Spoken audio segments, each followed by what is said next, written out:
can't have a trainer unless you have a good team. And I've been really lucky with the people that have been dedicated down through the years. I started dancing at five years of age because my mother, first of all, was an Irish dancing teacher within Commission and Winky Gaelica. And then my father was deeply involved in Sedson. So was the whole area here.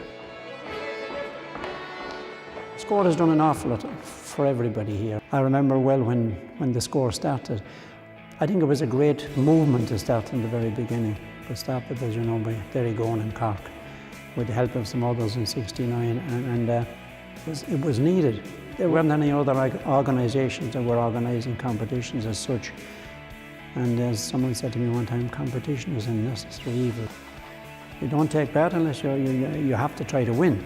What branches out from that is people enjoying themselves and doing it for pastimes and that, because sometimes the teams and the dancers that didn't get any place were the ones that were really enjoyed it and the ones that really maybe were good too.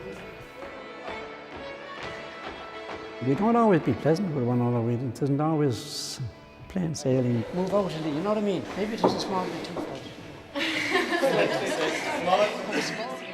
But it's nice to be involved in it anyway. It really is. It's great. Camaraderie is the word. I'm absolutely thrilled with this award, and big surprise when I got the letter, but sure, it's great.